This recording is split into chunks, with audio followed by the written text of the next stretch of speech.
7월 25일 삼성과 하나의 시즌 10번째 대결. 하나의 선발 투수는 신예 김민우였다. 굉장히 잘 던졌습니다. 5회 2사까지 1점도 안 주고 노히트. 데뷔 후 첫 선발 등판 기회. 김민우는 한 개의 안타도 맞지 않은 채 5회 2사까지 자신감 넘치는 투구를 선보인다. 하지만 이때 감독은 의외의 결정을 내린다. 김민우 선수는 아웃 카운트 한 개만 더 잡았으면 선발 승리의 요건을 승리 투수 요건에 아웃 카운트 한 개만 남겨놓은 상황. 선수로서 더없이 큰 아쉬움이 남을 감독의 교체 지시. 결정을 했습니다. 이기는 군대의 특징은 그 조직의 모든 구성원들이 같은 목표와 같은 꿈과 같은 비전을 향해서 가고 있는 조직이다라고 얘기를 합니다. 모든 선수와 감독은 자신을 위해서가 아니라 팀 전체를 위해 움직인다. 너의 사적인 이익에 집착하지 마라. 우리 모두의 생존과 우리 모두의 번영을 고민하고 같은 마음으로 위기에서 벗어나기 위해 노력한다면 그때 진정한 승리도 이룰 수 있는 법. 팀원들에게 필요한 것은 같은 곳을 바라보는 동일한 목표의 공유다. 그런데 대부분의 사람들은 목표를 세웠다가 안 되면 굉장히 좌절합니다. 내 곁에 있는 사람, 나와 함께 이 상황을 겪고 있는 사람들 간의 믿음은 그래서 중요하다. 차라리 그냥 감독님 스타일대로 그냥 한번 다 맡겨보자. 상하가 같은 꿈을 꾸면 승리한다. 불패의 조건, 상하 동역 자승.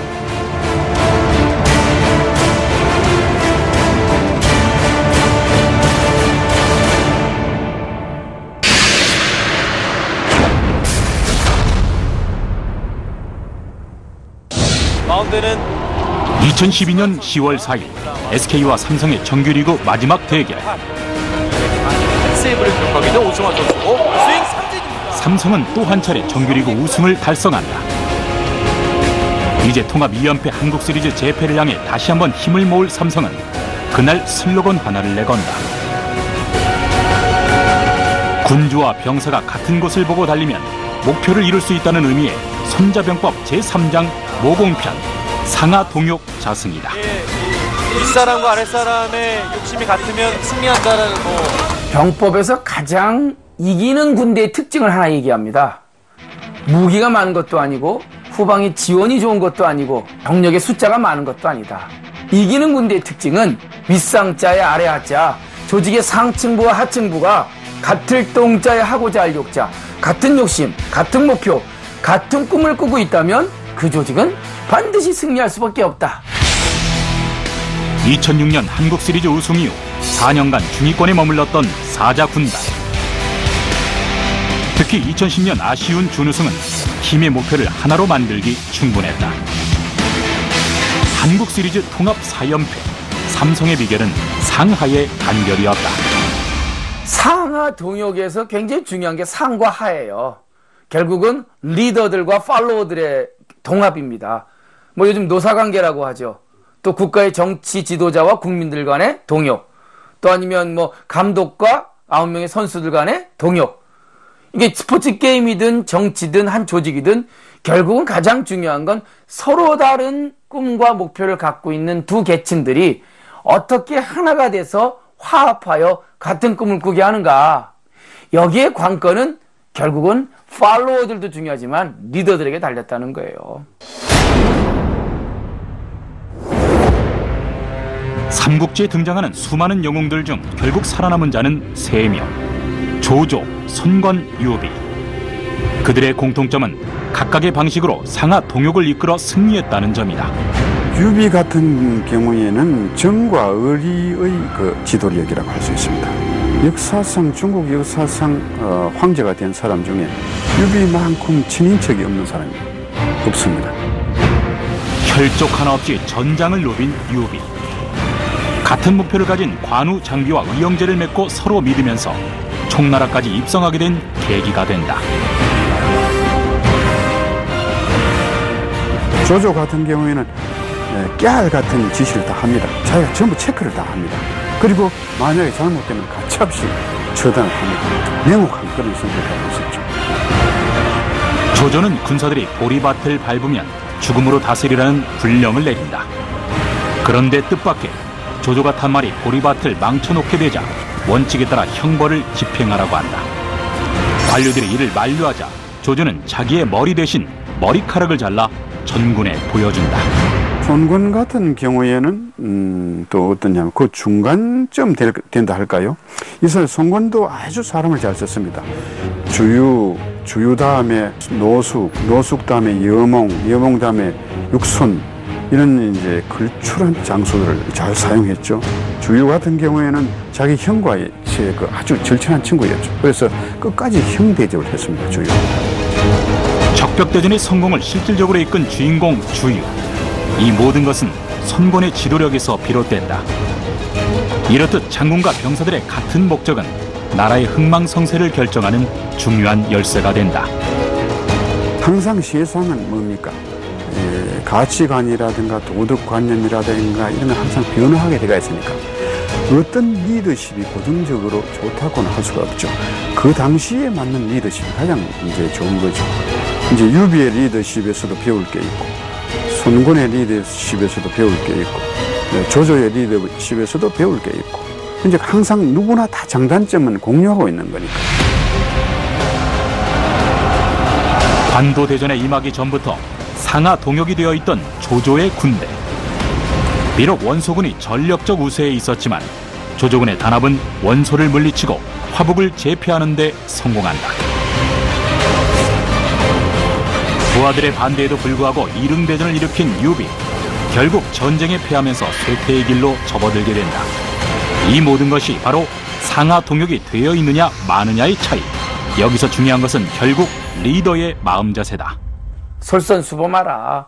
너의 사적인 이익에 집착하지 마라. 우리 모두의 생존과 우리 모두의 번영을 고민하고 당당하게 대의명분을 갖고 그들에게 나의 꿈을 쫓으라고 그들을 설득하라.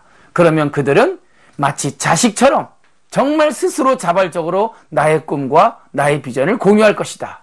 결국 상하 동역의 핵심은 팔로워들보다는 리더들이 더욱더 솔선수범하고 그들에게 달려있다는 게 또한 병법의 관점이기도 합니다. 2012년 두 번째 통합 우승을 목표로 삼은 사자군단. 당시까지도 감독 류중일은 부정적인 시선을 받아내야만 했다. 선동열 감독이 만들어온 팀에 숟가락만 얹었다. 특히나 팬들이 굉장히 좀 못마땅해 했던 거는 부진한 선수를 계속 기용했다는 거. 타석의 박성민. 2011년 감독 부임 첫 해. 당시 중심 타선이었던 박성민은 5월 한 달 타율 2할 5리로 부진했다.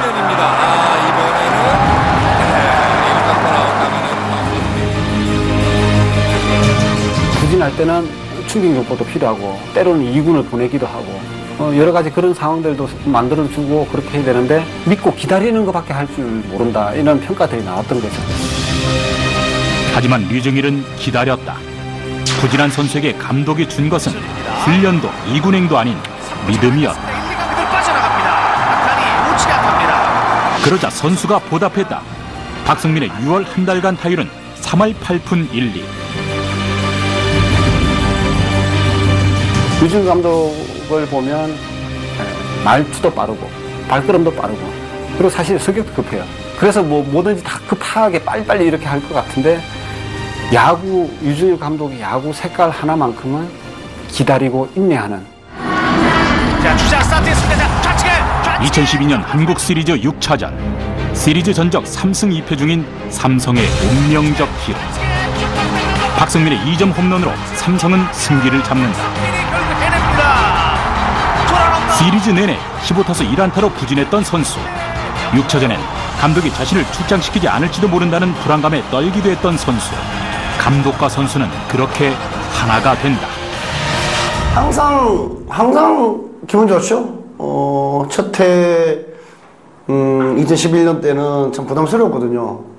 왜냐하면 뭐 준우승 했는 팀 감독이 교체돼가지고 제가 감독 돼가지고 상황 못 들어가면 어떡하지 막 이런 생각이기 때문에 참 부담스러웠었어요. 근데 우리 선수들이 힘을 많이 내가지고 첫 우승을 했고 그때도 좋았고 두 번째도 좋았고 또 세 번째도 좋았고 네 번째 좋았고 네.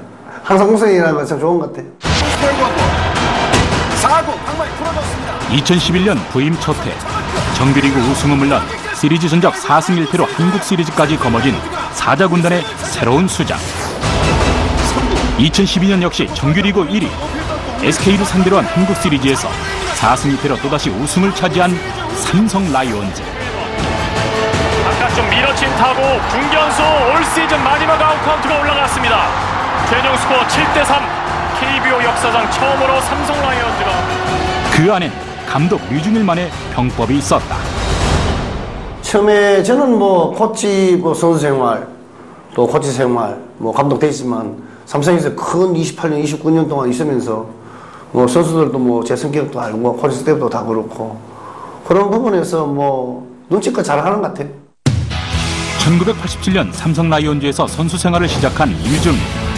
그는 프로야구사 최고의 유격수 중 한 명으로 활약하며 팀의 부흥을 이끈다.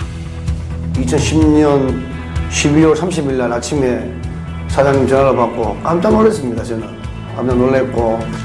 류중일의 감독 보임은 예상치 못한 순간 갑작스럽게 진행됐다. 많은 이들이 신인 감독이 이끌 야구단의 성공을 짐작하지 못했다. 하지만 그는 이미 충분히 준비되고 검증된 감독이었다. 선수 은퇴 이후인 2000년부터 주루와 수비 코치로 10년간 팀을 지키고 이끈 류중일. 원래 수비 코치가요, 모든 선수를 다 모을 수 있는 힘이 있습니다. 타격 코치는 투수를 못 모아요. 할 시간이 없으니까 타격만 하면 되고, 투수 코치는 투수만 관리하고 타격 분야를 모을 수가 없습니다. 근데 수비 코치는요, 다 모을 수 있어요. 코치 시절 경험을 바탕으로 시즌 운영 계획을 세운 류중일 감독. 그가 2011년 스프링 캠프에서 가장 먼저 한 일은 대화였다. 광암팀 갔을 때 분야별 코치를 내 방에 불러가지고 맥주를 한 잔씩 했죠. 처음 했는 것이, 처음에 투수 코치를 불러가 투수 담당 코치를 한 30명 되는데 불러가지고 투수 훈련이라든지 어떻게 갈 것인가, 그걸 먼저 대화를 했습니다. 나와 다른 남과의 생각 공유가 이루어져야 서로가 같은 목표를 만들어낼 수 있다. 류중일은 그것을 알고 있었다. 많은 이야기를 나누면서 맥주를 마시면서 아주 편한 시간을 가지면서 내가 하고 싶은 이야기, 코칭 스텝이 하고 싶은 이야기, 이런 이야기를 서로 이제 공감을 가면서 이제 그걸 정해놓고 괌 전지훈련을 시작한 거죠. 개개인의 체력 단련, 새로운 작전 수행. 이러한 훈련보다 중요한 것이 대화와 소통이 만들어낸 공동의 목표라는 것을 류중일 감독은 우선시했다. 그 다음 날에는 타격 분야, 그 다음 주루 분야, 뭐 수비 분야 불러가지고 매일 저녁에 이제 분야말로 나는 어떻게 하고 싶다, 또 코치들은 어떻게 가고 싶나, 또 포메이션이라든지 모든 거를 딱 정해놓고 시작했죠. 대화를 통해 선수단과 코치진, 감독 본인까지 같은 목표를 공유한 류중일 감독. 늘 주목받는 자리인 만큼 그에 따른 책임도 뒤따르기 마련. 쟤는 이제 이렇게 지켜보는 게 그에게 감독이란 어떤 자리일까? 표정 관리 안 되는 자리? 감독이 흔들리면 다 흔들린다고 생각했었거든요. 그러니까 뭐 안 좋은 플레이 나왔을 때 감독이 뭐 쓰레기통을 찬다든지 뭐 이런 행동을 옛날에는 좀 했었거든요. 좀 그런 모습들이 저는 좀 안 좋게 보이더라고요. 그래서 저는 뭐 감독을 하면은 저는 걸 안 해야겠지라는 그런 생각을 많이 했었죠. 야구단이 하나로 뭉치기 위해 중요한 것은 같은 목표를 향해 단합할 수 있게 만드는 감독의 역할이다. 류중일은 대화와 소통으로 선수단의 통합을 만들어낸다. 야구팀들 한번 보세요. 승리를 좋은 조직의 가장 중요한 특징들이 뭐예요? 물론 여러 가지도 있겠지만 감독, 코치, 트레이너, 선수들, 걷다 구단주, 단장까지 정말 그 조직의 구성원들이 화합돼 있고 목표와 꿈을 공유하고 있는 그런 구단들이 결국은 승률이 높아질 수밖에 없어요. 2013년 삼성과 두산의 한국 시리즈. 5구자 좌측에 시리즈 전적 1승 2패로 몰리고 있던 4차전. 직접 때립니다. 1루자 3루 돌아서 홈으로.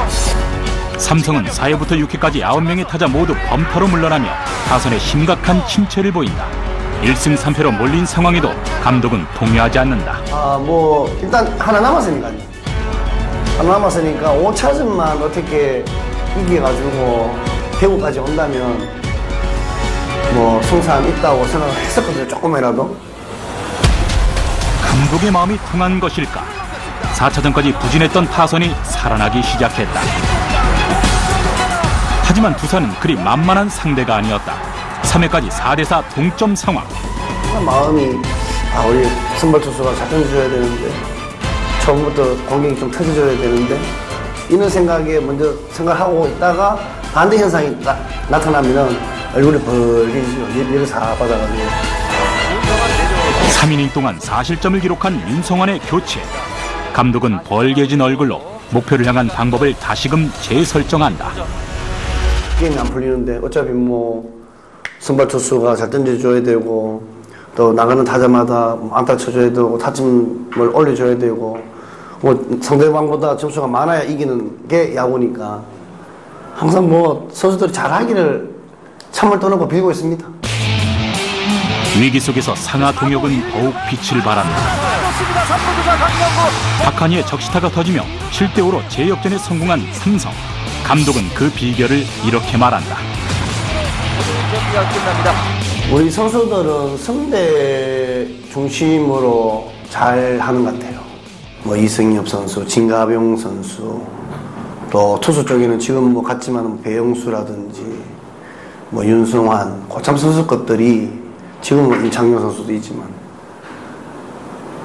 하여튼 투수면 투수의 고참이 하는 역할, 또 야수면 야수들이 고참들이 하는 역할, 그런 것들이 참 잘하는 것 같아요. 우승은 단 한 팀만이 할 수 있는 특권이다. 성공하는 조직의 구성원들은 남을 탓하지 않고 상호 간의 자신감을 끌어올려준다. 상하의 어울림이 완벽히 이루어지는 팀이야말로 진정한 우승을 거머쥘 수 있다.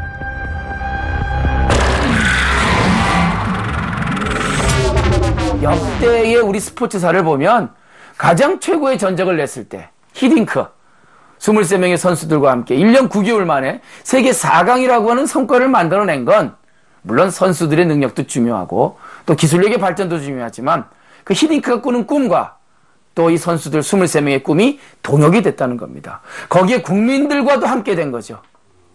이 상하 동역의 분위기가 만들어지고 그런 조직 문화가 만들어지는 순간 그 조직은 어마어마한 역량을 갖고 승리에 다가갈 수 있다는 것입니다. 2014년 통합 4연패를 꿈꾸는 삼성의 한국 시리즈. 상대는 어느 팀보다 무서운 타격의 팀 넥센. 넥센 선발 벤 해켄의 호투와 함께 2014 한국 시리즈 서막이 열렸다.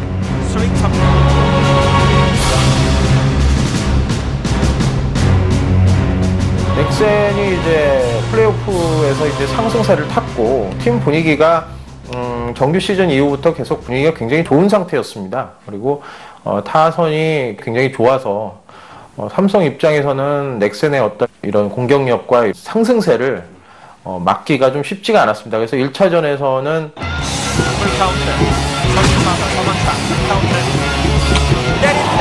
2014 한국 시리즈 1차전 팽팽한 0대0 리드를 깬 건 역시 넥센이었다. 3회 초 서건창과 로티노의 안타로 선취점에 성공한 넥센. 그리고 2대2로 이어진 8회 초 삼성 투수 차우찬을 상대로 홈런을 기록한 강정호. 그렇게 1차전의 승리는 영웅 군단 넥센에게 돌아간다. 그리고 류중일 감독과 삼성은 또 다른 적과 싸워야 했다. 네, 넥센이 그동안 오랫동안 그 약팀의 이미지를 가지고 있었고 삼성은 계속 3연패를 해왔던 그런 강팀이었기 때문에 아무래도 일반적인 팬들은 약팀을 좀 더. 삼성은 3번의 통합 우승 경험 속에서 목표의식이 다소 무뎌진 것처럼 보였다. 게다가 삼성을 제외한 대다수의 팬은 한국 시리즈에서 넥센을 응원했다.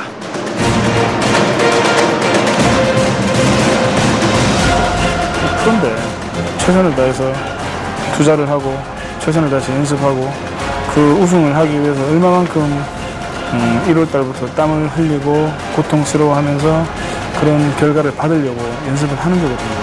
그래서 우승은 뭐 하고 싶어서 하는 것도 아니고 뭐 때가 잘 맞아야 되는 것 같아요. 뭐 전력도 좋아야 되겠지만 뭐 선수들 부상도 안 당하고 뭐 전력도 좋아야 되고 이런 것들이 조합해가지고 그래야 우승을 하지 우승하고 싶어서 잘 못합니다. 8, 90년대 해태가 한국 시리즈에서 9번 우승할 동안 삼성은 한 번도 정상에 오르지 못한다. 단기전에 약한 삼성은 2002년 우승 전까지 7번의 준우승을 기록한다. 삼성이 강할 때 됐잖아요. 과거에 뭐 저희들 선수 시절에는 해태가 프로야구를 건립했고 그다음 현대, 그다음 SK. 이제 삼성이 한번 2010년대는 뭐 삼성 시대를 일겠다고 제가 2011년도 우승하고 동원했는데 2014년 한국 시리즈 4차전까지 넥센과 삼성의 시리즈 전적은 2승 2패. 세이브입니다. 이거 홈에 세이브. 왼쪽입니다. 담장 쪽 넘어갑니다.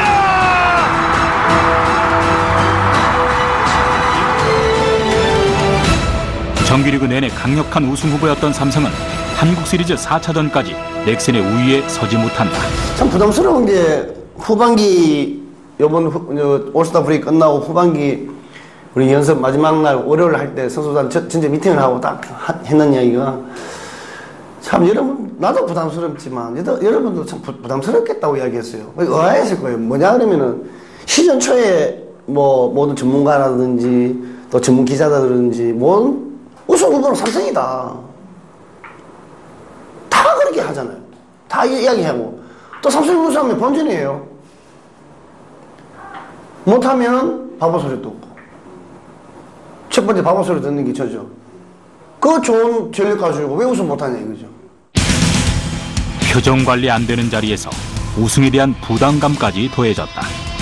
하지만 류정일은 선수들을 믿었다. 두 번째 타석. 한국 시리즈 6차전 삼성 타선이 넥센 선발 오재영을 집중 공략하기 시작한다. 투수 실책과 안타를 묶고 3회만 4점을 기록하며 승기를 잡은 삼성. 냉혹한 프로의 세계에서 류중일 감독의 삼성은 정상을 지키고 있다. 승부의 냉혹함이 살아있는 이 그라운드가 류중일 감독과 선수들의 삶의 터전인 것이다. 1등, 글쎄 1등만 존재하잖아요. 1등만 뭐 사는 곳이니까요. 하여튼 저는 뭐 주어진 임무에 최선을 다하는 게 저는 뭐 감독, 코칭 스태프, 그리고 선수들 3일씩 돼야지만이 의사소통이 돼야지만이 되지. 감독대로, 코치대로, 선수대로 하면은 그 팀이 되겠습니까? 한국 시리즈 6차전 9회 말 이미 승리는 예상되었다. 쉽고 높게 떠올랐습니다. 삼성 라이온즈가 우승을 준비합니다. 우익수 박하니. 2014년 한국 시리즈 우승팀은 또다시 사자 군단 삼성 라이온즈. 2014년 프로야구 챔피언 통합 우승 4연패. 삼성은 통합 4연패라는 전례 없는 기록까지 세우며 2000년대 최강팀으로 다시 한번 자리매김한다. 같은 꿈을 공유하고 목표를 향해 같이 달려온 팀의 승리였다. 수학적으로 보면 1+1은 2입니다. 그러나 병법에서 보면 1+1은 무한대입니다. 에너지가 두 개가 합친다고 둘이 되질 않아요. 1+1의 에너지는 100만 에너지, 메가 에너지가 나올 수 있다는 게 이 병법의 핵심 관건입니다. 상하가 같은 목표를 가진다는 것은 생각보다 어렵습니다. 사람마다 능력이 다르고 자기가 가진 재능이 다르고 더 중요한 것이 목표와 좌절에 대한 태도가 다릅니다. 대부분의 사람들은 목표를 세웠다가 안 되면 굉장히 좌절합니다. 그래서 어떤 사람들은 아예 목표를 가지는 것조차도 두려워하죠. 실제 조직을 이끌어 보면 목표를 가지자라는 거 했을 때 그거를 받아들이는 것을 힘들어하는 사람이 더 많아요. 그런 상태에서 상하 동력은 쉽지가 않죠. 2015년 7월 25일 삼성과 맞붙은 한화의 경기. 선수가 지금 2군에 마운드에 내려가 있고요. 선발 투수는 첫 선발 데뷔전을 치르게 된 고졸 신인 김민우였다. 풀카운트 스윙 삼진. 당시 한화는 선발진에 굉장히 큰 구멍이 생긴 상황이었는데요. 외국인 선수 쉐인 유먼이 성적 부진, 그랬다가 어깨 통증으로 웨이버 공시로 빠졌고, 그리고 안영명 선수도 역시 부상으로 엔트리에 제외되어 있는 상태였습니다. 김성근 감독으로서는 새로운 선발 요원을 찾아야 되는 상황이었고, 그 기회를 1월 고치 캠프에서부터 가능성을 주목하던 신인 김민우 투수에게 주었죠. 커브 슬라이드의 적절한 조화, 그리고 패기 넘치는 직구로 삼성 타선을 꽁꽁 묶은 김민우. 굉장히 잘 던졌습니다. 5회 2사까지 1점도 안 주고 노히트. 5회까지 4와 3분의 2이닝 동안 김민우가 상대한 타자는 18명. 볼넷 1개만 내줬을 뿐 피안타 없이 이닝을 이끌었지만 김민우의 임무는 거기까지였다. 정말 승리 투수 요건의 아웃카운트 1개를 지금 남겨두고, 그 당시 김성근 감독은 2사 2루에서 김민우 선수를 좌완 필승조인 박정진 투수로 바꿨습니다. 굉장히 조금 의외의 결정이다 이런 말들이 나오는데, 왜냐하면 김민우 선수 투구수도 84개였고 안타를 이전까지 맞지 않았던 상황, 타석에는 1번 타자인 좌타자 구자욱 선수가 나와 있는 상황이었습니다. 하나의 교체 투수 박정진은 구자욱에게 안타를 맞는다. 2대1이 됐습니다. 자, 이번에 좌중간에 이어서 박혜민에게까지 연속 안타를 허용한 박정진. 3루로 뛰었습니다. 3루로 당연히 안 뛰었습니다. 잘 던지고 있던 선발 투수를 교체한 건 실점을 피하려던 감독의 작전이었다. 위기의 순간, 하나에겐 이 경기의 승리가 더없이 간절했다. 그 당시 한화로서는 조금 굉장히 승리가 중요한 상황이었는데요. 2연패를 당하였던 상황이고, 또 6위 SK와의 승차가 거의 나지 않았던 삼성을 상대로 2대0의 리드는 승리를 확신하기 굉장히 희박한 상황이었기 때문에 후속 타자 나바로까지 볼넷으로 내보내며 만루 위기를 맞은 한화. 김성근 감독의 선택이 어떤 결과를 만들어낼지 모두의 이목이 집중됐다. 그 김성근 감독의 스타일을 조금은 생각을 해볼 필요가 있는데, 김성근 감독이 늘 강조하는 부분들이 개인보다는 조직, 어느 한 사람의 어떤 선수의 그런 것을 앞세우기보다는 팀 전체의 지향점, 목표, 어떤 그런 것들을 강조하고 선수들에게 중요한 가치로 이야기를 하는 스타일입니다. 하고 좌측입니다. 좌익수 앞쪽으로 좌익수가 잡아냅니다. 3아웃. 2015 시즌 한화 불펜은 그리 호락호락하지 않았다. 박정진, 송창식, 권혁, 윤규진으로 이어진 불펜진의 활약으로 2대1 리드를 지켜낸 한화 이글스. 두 번째 스트라이크입니다. 아웃카운트 스트라이크 하나 남았습니다. 스윙 삼진, 경기 끝났습니다. 이날 경기 후 김민우의 데뷔 첫 승리 기록은 없었다. 2연패를 끄는 팀의 승리만이 기록됐을 뿐이다. 조직에는 굉장히 다양한 사람이 있거든요. 상하 동역 작성을 하기 위해서는 리더가 구성원들에게 목표를 제시하고 그 목표를 따라오게 하는 게 중요한데, 실제로 이게 간단치가 않죠. 어떤 선수는 목표를 제시하면 되는 거고, 어떤 선수는 목표를 받아들이는 걸 두려워해요. 왜냐하면 이거 실패했을 때 내가 좌절하면 어떡하지? 이런 두려움이 있거든요. 어떤 사람들은 목표를 수립하는 것 자체를 무서워하죠. 이런 사람들을 다양한 방법으로 같이 끌고 와야 되죠. 그러기 위해서는 리더 역시 다양한 방법을 써야 돼요. 논리적으로 설득하는 경우도 있고 감성적으로 설득하는 경우도 있죠. 2015 시즌 프로야구 개막전, 한화 이글스는 시즌 초부터 주목을 받았다. 새로 부임한 수장 김성근 감독 때문. 김성근 감독이 이끄는 한화는 과연 어느 정도 성적을 낼 것인가에 대한 관심이 커지던 시점이었고, 시범 경기에서는 사실 성적이 그렇게 좋지 않았거든요. 하지만 이제 개막전에서 과연 어떤 진짜 실력을 어떻게 보여주느냐가 초미의 관심사였는데, 만년 꼴찌팀이라는 수식어가 낯설지 않은 팀. 하지만 한화의 2015 개막전은 전과 달라 보였다. 4회까지 3대2, 6회 추가점을 내며 4대1 석점차 승부를 이어간 한화. 하지만 넥센은 전년도 준우승팀다운 뒷심이 있었다. 7회 유한진의 홈런에 이어 연장 12회 서건창의 끝내기 홈런이 터진다.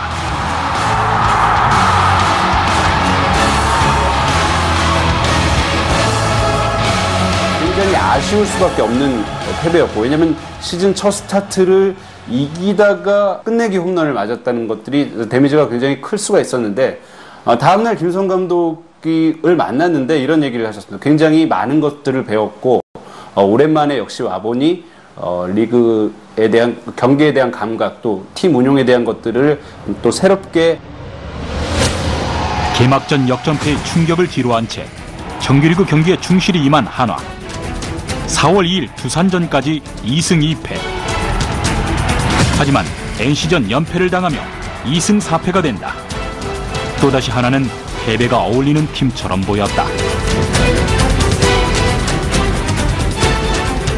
손자나 오자 같은 병법가들은 육아식의 하나가 되는 하나를 원하는 게 아니에요. 어차피 다양한 집단이 있다는 거예요. 심지어는 군대에는요, 승리한 군대도 있고 패배한 부대도 있어요. 그럼 패배한 부대는 버리느냐? 패배했던 기억을 승리의 욕구로 바꿔줘야 한다는 거죠. 이게 상하 동역이에요. 한화 선수들에겐 자신감이 필요했다. 패배가 아닌 승리의 기운, 이길 수 있다는 자신감. 감독은 선수들에게 승리의 힘을 느끼게 해줘야만 했다. 그 독일의 유명한 프리드리 대제가 7년 전쟁 때 어떤 전투에서 어떤 연대가 이제 패주하고 도망을 칩니다. 옛날에는 이 패주하고 도망치면은 집단 처형을 하거든요. 그런데 이들에게 명예회복의 기회를 줘요. 그랬더니 다음 전투 때 이 연대가 엄청난 희생을 치르면서 승리를 거두죠. 그리고 나중에 왕이 나타나니까 달려가서 대왕님, 우리가 이렇게 명예회복했습니다. 이제 옛날 부대 마크와 이거 돌려주십시오. 이렇게 울부짖습니다.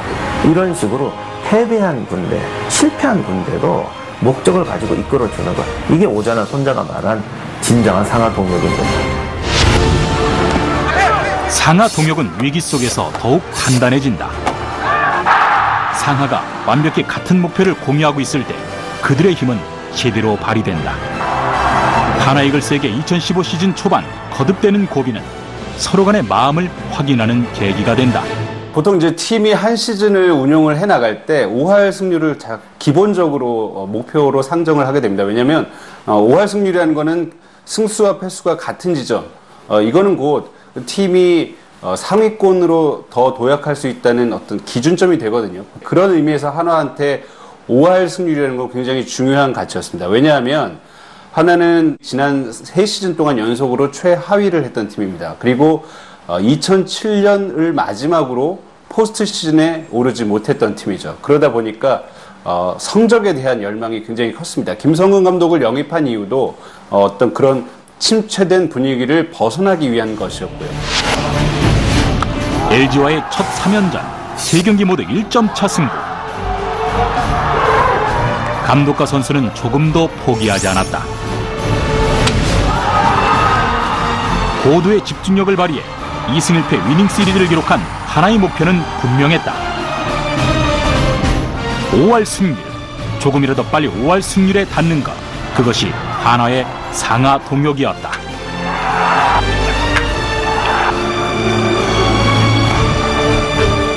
한화가 목표로 삼았던 5할 승률에서는 조금씩 닿지 못하는 그런 상황이긴 했지만, 그 한화가 경기를 치르는 모습들이, 경기를 풀어나가는 모습들이 이전과는 작년까지와는 확실히 달라져 있었거든요. 같은 목표를 공유한 팀원들은 위기와 기회의 순간 더욱더 뭉쳤다. 롯데와의 3연전을 거치며 시즌 5승 7패를 기록한 한화. 그들의 동기부여는 확실했다. 경기를 지더라도 끝까지 상대를 좀 압박하고 또 지다가도 뒤집는 그런 경기들을 하게 되면서 한화에겐 같은 꿈을 꾸는 사람들 간의 믿음이 있었다. 오히려 차라리 그냥 감독님 스타일대로 그냥 한번 다 맡겨보자. 그냥 다 해보자. 마음껏 그냥 해보자. 약간 이런 마음이 들었었어요. 저는. 근데 다른 선수들도 다 마찬가지였던 것 같아요. 2015 시즌 전반기 윤규진은 평균 자책점 2.50이라는 커리어 하이를 기록한다. 이는 감독과의 상하 동력 덕분이었다. 윤규진이 이 경기를 끝냅니다. 아니, 제 캠프 때 감독님께서 차 타고 야구장을 가면 한 30분 거리예요. 편도가. 근데 저는 왕복으로 뛰어다녀라 이렇게 하시더라고요. 처음 캠프 갔는데. 그래서 저는 뛰어다녔거든요. 버스를 안 타고. 뛰어다니면 편도로 한 1시간 반 정도 걸리거든요. 매일 그렇게 한 거예요. 그래서 그때는 감독께서 나한테 왜 그러시지? 네, 막 이 생각 저 생각 많이 들었죠. 근데 올해 이렇게 돌이켜 보면은 좀 제가 체력적으로 좀 많이 약했었거든요. 그 전에. 네, 잠부상도 많이 있었고. 그러니까 따로 그렇게 말씀 안 하셨는데, 그러니까 제가 좀 스스로 알아차리게끔 하셨던 게 아닐까. 네, 약간 감독님 그런 스타일이신 것 같아요. 아니 이렇게까지 했는데 이렇게까지 막 힘들게 했는데 지면 억울하지 않겠느냐라는 이야기를 저한테 하는 선수들이 많이 있었거든요. 결국 그런 도끼, 오기, 내가 그렇게 많은 땀을 흘렸으니 쉽게 상대한테 지지 않겠다라는 5할 목표를 향해 달린 하나 이글스는 반드시 반전의 기회를 잡아야 했다. 계속 붙여올랐고요. 당장 넘어갔어요. 7승 8패 상황에서 맞이한 NC전. 두 번째 대결에서 6회까지 3대6으로 뒤져 있었다. 보통 6회 이후에 그렇게 가면 이전까지 하나는 사실 쫓아갈 여력이 부족했다고 보여지고 또 NC도 불펜이 당시에는 그렇게 약하지 않은 상황이었기 때문에 하나의 패색이 좀 짙어지는 게 아닌가. 과거의 하나는 분명 다소 무기력했다. 하지만 2015 시즌 상하 동역이 된 이글스는 쉽게 물러서지 않았다. 모든 선수와 감독은 우승을 꿈꾼다. 하지만 하나의 1차 목표는 그다지 높은 곳을 향하고 있지 않았다. 하나의 목표는 적어도 이전 시즌까지 보였던 무기력한 경기력을 탈피하는 것. 감독과 선수 모두 단합하다 보면 승리의 기회가 찾아온다. 어떻게든 그렇게 끈질기게 상대를 괴롭히고 밀리지 않고 5할 승리를 유지를 하는 모습을 보여주면 상대도 이제 더 이상 한화라는 팀을 상대했을 때 쉽게 들어오지 못한다. 하나의 목표 5할은 그동안 가져온 패배의식을 넘어설 마지노선이다. 하지만 이어진 경기에서 LG에게 위닝 시리즈를 내주며 5할에서 한 게임 부족하게 된 한화. 바로 주말에 이어지는 SK와의 홈 3연전이 변수였습니다. SK는 사실 시즌 개막 전까지만 해도 굉장히 우승 후보로 점쳐지는 팀이었거든요. 전력의 기반이 탄탄하고 또 새로 부임한 김용희 감독 역시 시즌 초반에 지도력이 어느 정도는 뒷받침되는 것이 아니냐 뭐 이런 평가들이 있었기 때문에 완전히 많은 팬들을 손에 잡힐 듯 잡히지 않은 목표. 하지만 감독과 선수의 목표는 하나다. 5할 승리는 결코 개인이 혼자 이뤄낼 수 없다는 것을 하나 감독과 선수들은 알고 있다. 하나는 1회부터 팀플레이로 선취점을 뽑고 SK를 2대0으로 이기며 기어이 5할 승률에 도달한다. 그리고 맞이한 2차전. 이전까지 5할을 넘어서지 못한 한화. 이제 목표는 재설정됐다. 이 승부가 2015 하나의 운명을 결정할지도 모른다. 자, 이 경기를 이기면 이제 5할 승률에서 플러스 1이 되는 것이고 또 이 경기를 졌다면 다시 한화가 5할 승률이 무너지는 상황이었습니다. 그런데 경기 중반까지는 사실 승패의 향방을 알 수 없을 정도로 팽팽한 경기가 이어졌는데 상대팀이라고 승리의 욕구가 약할 리가 없다. SK와 하나는 시작부터 치열한 접전을 펼친다.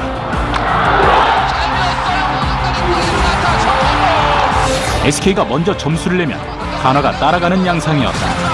박기현은 3루 돌았고, 자 김기환 홈에 득점을 시켜나가면 되는데 그 시도를 하고 있습니다. 잡아당겼어요. 자 숏바우드 2루 찍고 다시 1루. 그렇게 승부의 정점을 향해 가고 있었던 7회. 7회 추가됐는데 한화가 배용수 투수를 올립니다. 사실 배용수 선수는 선발 요원이었는데 시즌 초반에 컨디션이 조금 좋지 않은 그런 관계로 중간 개투로 나왔었는데 이게 악수가 됐죠. SK는 전통적으로 집중력이 강한 팀. 한 번 잡은 기회는 반드시 성공시키려는 의지의 팀이기도 하다. 7회에만 3점을 뽑으며 5대2로 달아난 SK. 하나가 곧바로 2점을 따라갔지만 9회에 또다시 한 점을 허용하면서 승부의 추는 SK를 향해 가고 있었다. 사실 9회 마지막 공격을 남겨놓은 상황에서 2점 차로 뒤지고 있는 상황이 쉬운 상황은 아니거든요. 게다가 SK에는 정우람, 윤기련 이런 굉장히 강한 클로저들이 있는 팀입니다. 그런 팀을 상대로 2점 이상을 뽑기가 사실 하나로서는 쉽지 않아 보였는데 하나의 마지막 공격 기회. 이 경기를 지면 또다시 5할 승률에서 떨어진다. 절실함과 간절함으로 하나가 되어 있음에도 하나에게 5할은 쉽게 허용되지 않는 듯했다. 많은 분들이 상하 동역을 어떻게 만들 것이냐, 이때 떠오르는 게 뭐 파부침조, 배수진 이런 거예요. 근데 이게 잘못 알고 있는 거예요. 상하 동역을 만들기 위해서 배수진을 치면 반드시 실패합니다. 왜냐면 겁나면 도망가요. 배수진은 반대예요. 상하 동역이 되어 있기 때문에 배수진도 파부침주라는 극단적인 전술도 쓸 수 있는 것이죠. 그러니까 배수진이나 파부침주를 해서 상하 동역을 만드는 게 아니라 상하 동역이 된 팀이 쓸 수 있는 남이 하지 못하는 특수한 전술이 파부침주와 배수진입니다. 야구는 9회 말 투아웃이 되어도 승부를 예측할 수 없는 경기. 2015년의 한화가 그 정설을 증명하고 있었다. 1점 차까지 따라붙은 한화의 기세에 SK 수비가 실수를 범한다. 일단 기본적으로 한화 선수 굉장히 좀 힘겹게 시즌을 치르고 있습니다. 왜냐하면 김성 감독이 경기를 이끌어가는 스타일이 끝까지 총력전이기 때문에 한 경기에 등판하는 투수들이나 혹은 대타나 대주자, 대수비로 기용되는 야수들의 숫자도 많고 심지어 또 훈련량도 많습니다. 단 한 경기도 포기할 수 없다. 9회 말 2사 주자 말로 한 점 차 뒤진 하나의 마지막 공격의 기회는 김경원에게 넘겨진다. 이 승부로 영웅이 될 수도 있고 아쉬운 블루를 삼켜야 할 수도 있다. 약해 보이지 않으려는 목표가 한화의 시즌 초반, 김성 감독의 시즌 초반 운영 목표였고, 경기에 이기고 또 남들에게 더 이상 꼴찌라고 좀 무시받거나 좀 이렇게 얕보이지 않게 되고, 또 그런 상황 속에서 중위권 또 그 이상을 바라볼 수 있는 위치까지 가다 보니까 선수들에게도 어떤 자신감, 또 할 수 있다는 그런 믿음, 이런 것들이 자연스럽게 형성이 되는 것이죠.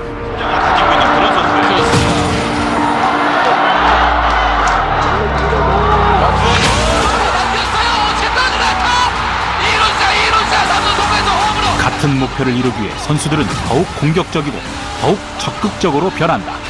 9회 말 2사 김경원의 끝내기 2루타가 터진다.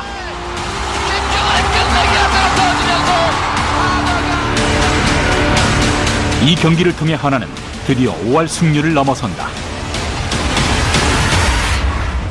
상하 동역 자승, 위와 아래가 같은 목표, 같은 꿈을 꿨을 때 승리를 할 수 있다, 이런 얘기인데, 지금의 한화에 가장 어울리는 문구가 아닌가. 김성 감독이 추구하는 목표들을 경기를 통해서 선수들에게 전달을 하고, 또 훈련 과정에서 끊임없이 어떤 팀, 또 승리, 이런 가치들을 이야기를 하고, 선수들도 경기를 치러가면서, 이겨가면서 감독이 생각하고자 하는 바, 감독이 목표로 삼는 바, 그리고 우리가 팀이 나가야 될 바들을 서로 이제 공감하게 되는 것이죠.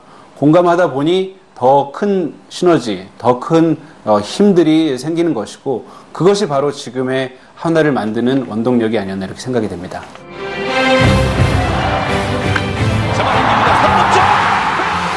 같은 목표가 있다면 그것보다 확실한 동기부여는 없다. 2015 한화는 과거에 없던 승부근성으로 시즌 전반기를 5위로 마친다. 야구라는 것도 일종의 전쟁인데, 승리를 위해서는 무슨 좋은 선수를 데리고 와야 한다, 또 아니면 좋은 구장을 져줘야 한다, 또 아니면 연봉을 많이 줘야 한다, 자꾸 이런 쪽으로만 대안들을 만들어낸 것 같아요. 근데 조직이라는 게 단순히 그런 물질적인 조건만 갖고 돌아가지는 않거든요. 결국 감정 아니에요. 개개인의 목표를 완성하기 위해 추구하는 방법은 모두 다를지 모른다. 하지만 상하가 같은 꿈을 이루려면 적어도 내가 속한 팀에 대한 자부심을 가지고 서로 진심을 다해 원하는 것을 공유해야 한다. 어쩌면 그들에게 필요했던 건 자신감에서 비롯된 자부심이었을지 모른다.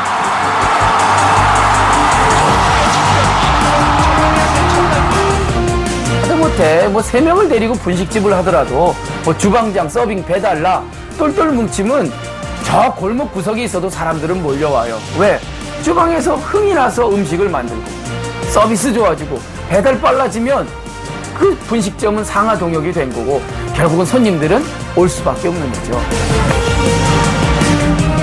인생 그리고 야구 그 사이에서 우리는 모두 이기고 싶은 목표를 가지고 있다. 많은 이들이 야구를 인생과 비교하는 이유다. 인생하고 뭐 비슷한 것 같아요. 뭐 베이스가 4개가 있는데 순탄대로 1루 나가면 무조건 홈 부른다 하는 게 없잖아요.